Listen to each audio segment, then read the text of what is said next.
बाजार में उतरने का ये सही मौका है? क्या करें बाजार में मौजूदा निवेशक?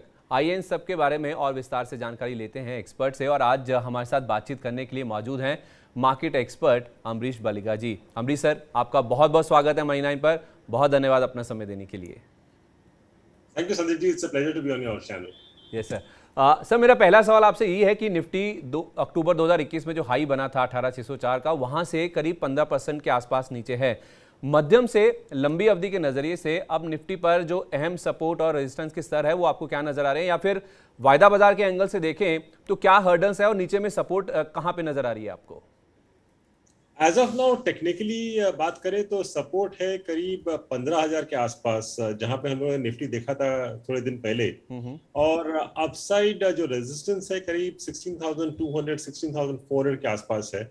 और मुझे लग रहा है कि जो डायरेक्शन रहेगा मार्केट का, I think it be more I mean on the downside as compare to upside, क्योंकि अभी अर्निंग्स भी शुरू हो रहा है इन द नेक्स्ट 1 वीक, और अर्निंग्स वीक रहेंगे।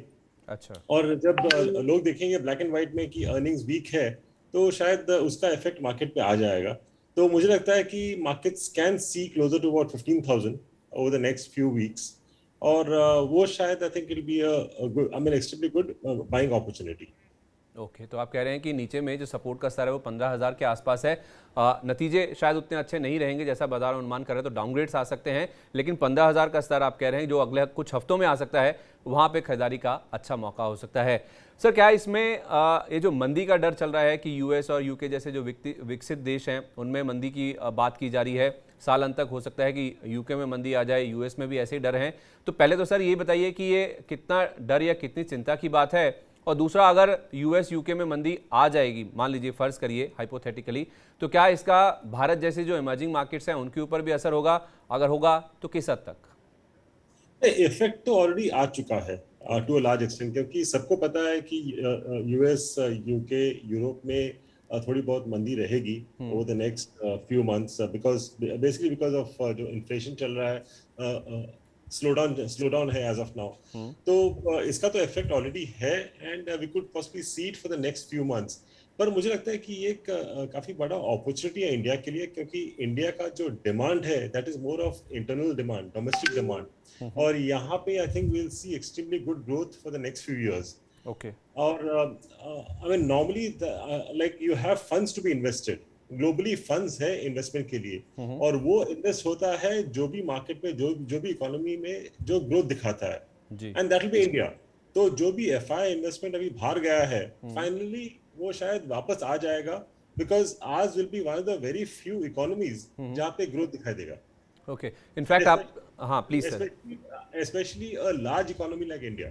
ओके, तो इनफैक्ट आपने ये जो एफआईएस की बिकवाली की बात करी, जो आउटफ्लो की बात हो रही है, मैं अगला सवाल मेरा उसी के ऊपर था, और खास तौर पे मैं इसे डॉलर रुपये इक्वेशन से जोड़ना चाह रहा था। डॉलर के मुकाबले जिस तरह से रुपया कमज़ोर पड़ रहा है, क्योंकि विदेशी निवेशकों की ओर से बहुत ज़्यादा बिकवाली हुई है, पिछले 9 महीनों से लगातार वो बिकवाली कर ही रहे हैं।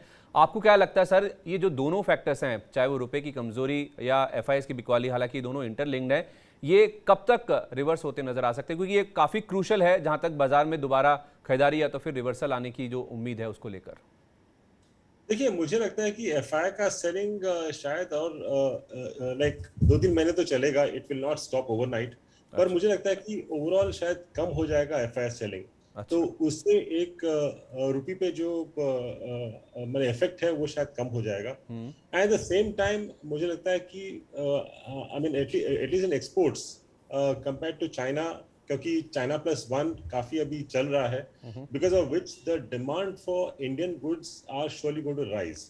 तो उससे हम लोग का जो एक्सपोर्ट्स है वो क्लियरली बढ़ने वाला है यहाँ से। So I think that will I mean help in more dollars coming in. और दूसरी बात जो मैं थोड़े लॉन्ग टर्म के हिसाब से बोल रहा हूँ, I think dollar as a trade currency, शायद we are looking at the end of dollar as a trade currency. ये ओवरनाइट तो होने वाला नहीं है, बट ओवर द नेक्स्ट शायद 10 to 15 years we will see other currencies coming up. So मैं तो ये बोलूंगा कि this possibly is the beginning of the end of dollar. और दूसरी बात है कि if you look at the other currencies जो डिप्रिशिएट किए हैं against USD, Indian rupee has outperform. Although depreciate किया है, but Indian rupee has outperform the other currencies. तो वहां पे हम लोग देख रहे हैं कि एक स्ट्रेंथ है इंडियन रुपी में। तो मुझे लगता है नहीं कि 80 से बहुत ज्यादा नीचे जाएगा। आई थिंक 79 80 के आसपास कंसोलिडेट करेगा। ठीक है। And possibly in the longer run हम लोग देखेंगे कि Indian rupee will appreciate against the dollar, not depreciate. अच्छा, आप दो बड़ी बातें आपने कही सर। पहली बात तो ये कि US as a trade currency, ये शायद उसका जो लंबे समय से दौर चल रहा था वो ख़त्म हो सकता है। हालांकि बहुत जल्द हो जाएगा, ये ओवरनाइट हो जाएगा ये तो नहीं कह रहे, लेकिन हाँ एक बड़ा ट्रेंड रिवर्सल हो सकता है, या तो फिर एक बड़े ट्रांजिशन की ओर हम बढ़ रहे हैं जिसमें जो बाकी करेंसीज हैं, जो बड़ी करेंसीज हैं दुनिया की, शायद वो डॉलर के मुकाबले और ज़्यादा जो अपने आप में एक रेफरेंस है वो कहीं ना कहीं गेन करती हुई नज़र आ सकती हैं। और रुपए में भी अमरीश सर हमें बता रहे हैं कि आने वाले कुछ महीनों में डॉलर के मुकाबले जो स्ट्रेंथ है, यानी कि जो मजबूती है, वो कहीं ना कहीं देखने को मिल सकती है। सर एक इंपॉर्टेंट फैक्टर और है ये एफआईएस की बिकवाली के अलावा, और वो है कच्चे तेल का। वहाँ पे तो अब कई लेवल्स भी आ रहे हैं। मैं एक जेपी मॉर्गन की रिपोर्ट पढ़ रहा था, वो तो $380 की भी बात कर रहे हैं। 380, जी हाँ, ये लेवल की भी बात कर रहे हैं कि शायद क्रूड वहाँ तक भी जाता हो दिख सकता है। हालांकि ये काफ़ी एबनॉर्मल सिचुएशन होगी, लेकिन जिस तरह से सर क्रूड में उबाल है, क्रूड अभी भी हम देख रहे हैं कि $100 के ऊपर ही है। इससे हमारे देश में जो इम्पोर्टेड महंगाई है उसके ऊपर काफ़ी ज़्यादा असर देखने को मिलता है। ये हमारे लिए काफ़ी ज़्यादा दिक्कत की बात है, क्योंकि फिर दरें तेज़ी से बढ़ेंगी तो उससे कहीं ना कहीं मांग के ऊपर तो असर ज़रूर देखने को मिलेगा। ऑल्दो आप कह रहे हैं कि इंटरनल मांग इंडिया में बहुत ज़्यादा मजबूत है, तो इससे कॉर्पोरेट्स के जो मुनाफे हैं, जैसे आपने कहा अभी कि अगले हफ्ते से अर्निंग शुरू हो जाएंगी, तो उसके ऊपर भी इम्पैक्ट देखने को मिलेगा। ये कहीं ना कहीं पूरा अपने आप में लिंक्ड है। तो कच्चे तेल का जो कंपनियां हैं, जो मैन्युफैक्चरिंग कंपनीज है खासतौर पे, उनकी फ्यूल लागत के ऊपर भी काफ़ी बड़ा असर होता है। तो ये जो कच्चा तेल है, ये कितना बड़ा कंसर्न है इंडिया के लिए और इंडियन इकोनॉमी के लिए और खासतौर पर कॉर्पोरेट्स के लिए? कच्चा तेल तो सबके लिए कंसर्न है, क्योंकि जो भी इनपुट्स है इंडस्ट्री का मोस्टली आता है from crude, whether it's mobility or I mean for example petrol diesel or whether it's any other inputs, chemical inputs, सब आते हैं क्रूड से। इसीलिए हम लोग देख रहे हैं कि I mean we are seeing inflation, we are seeing margin under pressure। पर मुझे लगता है कि over a slightly longer term, क्योंकि अभी हम लोग इंपोर्ट कर रहे हैं रशिया से, and that will also increase going ahead compared to in the past. तो हम लोग का जो क्रूड बास्केट है उसका जो कॉस्ट है will surely be lower than what others are paying. अच्छा, तो मुझे लगता है कि over the next few months जो क्रूड का इश्यू था, I think that will reduce to a certain extent. Completely तो कम नहीं होगा, पर it will reduce to a certain extent. तो मुझे लगता नहीं कि I think that be a huge issue going ahead, क्योंकि over the next few months मेरा ये भी एक्सपेक्टेशन है कि एटलीस्ट रशिया यूक्रेन का जो वॉर है, I think there will be a truce that will also help crude overall come down. By the same time, क्योंकि इंडियन बास्केट में रशियन क्रूड का जो शेयर है वो बढ़ने वाला है, उससे भी हम लोगों को काफ़ी फायदा होने वाला है। ठीक है।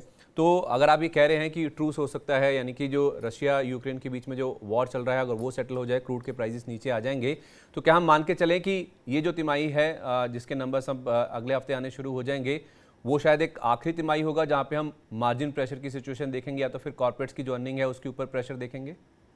नहीं, मार्जिन प्रेशर मुझे लगता है कि शायद और एक क्वार्टर शायद रहेगा। We could see that pressure even in September quarter. पर जो दिसंबर क्वार्टर की एक्सपेक्टेशंस होगी, I think that will be better than what people may see in September. तो इसलिए मुझे लगता है कि मार्केट्स ओवरऑल शायद रिकवरी की मोड में रहेंगे post September October, more towards Diwali. ठीक है, तो दिवाली के आसपास हो सकता है कि जो कच्चे तेल की दिक्कतें हैं वो भी कम होती हुई दिखें, और दिसंबर तिमाही के जब नतीजे आएंगे, अमरीश सर हमें बता रहे हैं कि वहाँ पे हो सकता है कि जो उम्मीद कर रहा होगा बाजार उससे बेहतर आते हुए दिखेंगे, तो उससे कहीं ना कहीं बाजार की जो सिचुएशन है उसमें इंप्रूवमेंट देखने को मिलेगा। जब हम इंप्रूवमेंट की बात कर रहे हैं कि आने वाले 6 महीने में मार्केट्स में कुछ अच्छा देखने को मिलेगा, कुछ जो चिंताएं हैं, चाहे वो रुपए की है, चाहे वो एफआईएस की बिकवाली है, चाहे वो कच्चे तेल की दिक्कतें हैं, वो कम होती हुई दिखेंगी, तो उस लिहाज से सर ब्रॉडर मार्केट जो कि बहुत ज़्यादा गिर चुके हैं, यानी कि जो mid cap small cap index हैं वो सेंसेक्स निफ्टी के मुकाबले ज़्यादा गिरावट ऑलरेडी दिखा चुके हैं। तो ऐसे में जब आप कह रहे हैं कि 6 महीने में पिक्चर काफ़ी इंप्रूव होना शुरू हो जाएगी, तो कौन से ऐसे सेक्टर हैं जो आपको लंबी अवधि के नज़रिए से, निवेश के लिहाज से बेहतर नजर आ रहे हैं, यहाँ पे आपको मौके नजर आ रहे हैं फिलहाल? 2-3 सेक्टर मुझे अच्छे लग रहे हैं। मेन है स्पेशलिटी केमिकल्स, क्योंकि जैसे कि मैंने पहले कहा था, China plus one has become I mean something to stay for the time being. तो उस हिसाब से स्पेशलिटी केमिकल्स एक सेक्टर है where India is emerging leader. तो शायद वहाँ पे I mean I think will see a decent amount of move. क्योंकि ऑलरेडी काफी करेक्ट कर चुका है लास्ट 6-8 महीने में. So I think that's an opportunity. Auto ancillaries जो दूसरा स्पेस है जहाँ पे in fact auto overall should do well over the next year और 2. तो उस हिसाब से ऑटो एंसिलरी में काफी एक्शन होने वाला है. So that's the next sector. और because of tourism increasing, hospitality दूसरा एक सेक्टर रहेगा. I think these 3 sectors should see, I mean at least outperform the markets. ठीक है, तो 3 सेक्टर्स हैं जो कि हमें अमरीश सर बता रहे हैं. पहला है स्पेशलिटी केमिकल्स, यहाँ पे इंडिया तो एक इमर्जिंग लीडर के तौर पे उभर के सामने आ सकता है. दूसरा है ऑटो एंसिलरीज, जिस तरह से ऑटो की मांग मजबूत है, ऑटो एंसिलरीज के लिए आने वाले 1 से 2 साल काफ़ी मजबूत रह सकते हैं. और तीसरा है हॉस्पिटैलिटी, खासतौर पे कोरोना के बाद जिस तरह से मांग, एक पेंटअप डिमांड इस पूरे सेक्टर में देखने को मिल रही है, उसका फ़ायदा इस पूरे स्पेस में आने वाले कुछ समय में देखने को मिल सकता है. तो ये 3 सेक्टर्स हैं जिनके ऊपर आप ध्यान रख सकते हैं. लेकिन अमरीश सर, ये भी बताइए कि हाल की गिरावट में कई सारे ऐसे स्टॉक्स हैं, खासतौर पे ब्रॉडर मार्केट्स में भी, और कुछ ब्लू चिप्स भी हैं जो कि अपने खुद के जो सेक्टर इंडेक्स है उसके मुकाबले काफ़ी गिर चुके हैं. इनफैक्ट कुछ स्टॉक्स तो ऐसे भी हैं जो कि 40 से 50% तक भी करेक्ट हो चुके हैं.